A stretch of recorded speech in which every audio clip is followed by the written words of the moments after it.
Bom dia, hoje é terça-feira, dia 20 de setembro, Jesus no Getsêmani. A minha alma está profundamente triste até a morte, fiquem aqui e vigiem. Marcos 14:34. No Getsêmani, Jesus experimentou o maior sofrimento de toda a sua vida como ser humano. Ele agora estava para completar o plano para o qual ele veio ao mundo. E esse plano que tinha sido idealizado desde a eternidade, desde os dias eternos.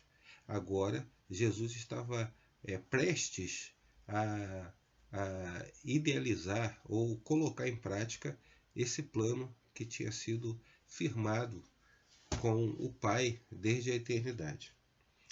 A lição vem falando que o sofrimento de Jesus foi intenso, foi muito intenso. A resposta à pergunta 5 é que o sofrimento de Jesus foi muito intenso, muito intenso. Jesus ele sofreu intensamente. Agora, o que causou o sofrimento de Jesus? Por que Jesus sofreu tanto no Getsemane, a ponto de orar e pedir para que, se possível, passasse dele o cálice? Jesus estava sofrendo porque ele tinha medo de morrer. Jesus estava sofrendo porque ele tinha medo de ser crucificado, de ser espancado, torturado. Era esse o medo de Jesus? Jesus sofria porque simplesmente ele tinha medo de que as pessoas o tratassem mal e que o rejeitassem. Era esse o medo de Jesus? Quando você lê o Desejar de Todas as Nações, quando você lê a própria Bíblia, a Bíblia deixa muito claro isso, que o sofrimento de Jesus não foi um sofrimento qualquer. Não foi um sofrimento por medo da dor, por medo da tortura, por medo da rejeição. Jesus tinha medo de ser rejeitado, sim, mas eternamente pelo Pai. Era esse o medo de Jesus. Jesus nunca havia experimentado a separação do Pai. Ele sempre tinha sido um com o Pai durante toda a eternidade, durante toda a sua existência eterna. Agora, devido ao pecado que ele carregava sobre si, o pecado de toda a humanidade, ele tomou sobre si todo o pecado da humanidade, Jesus agora sentia-se separado do Pai, e isso ele não podia suportar. E a lição vem dizendo que sentia que o pecado estava sendo, que pelo pecado ele estava sendo separado do Pai. O abismo era tão grande, tão escuro, tão profundo que tremeu diante dele. Para escapar dessa agonia, não podia usar seu poder divino. Como homem, devia sofrer as consequências do pecado humano.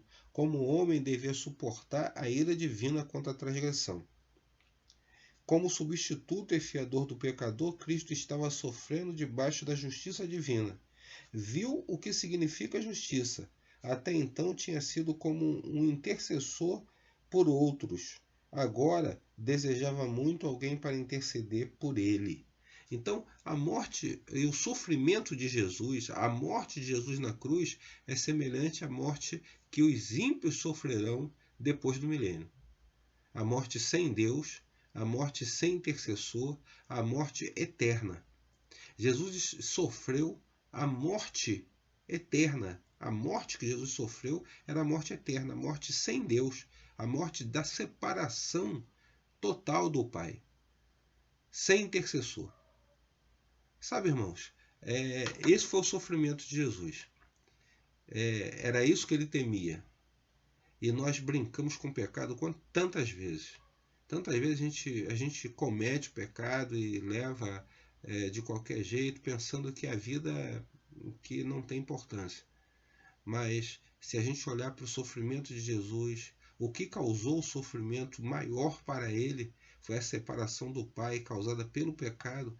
Aí a gente vai passar a temer cometer o pecado e andar no pecado. Que Deus nos abençoe e que a gente possa entender melhor essa lição e colocar isso no nosso coração e procurar viver uma vida semelhante à do Senhor Jesus Cristo, em união perfeita com o Pai. Que Deus nos abençoe. Até mais. Tchau, tchau.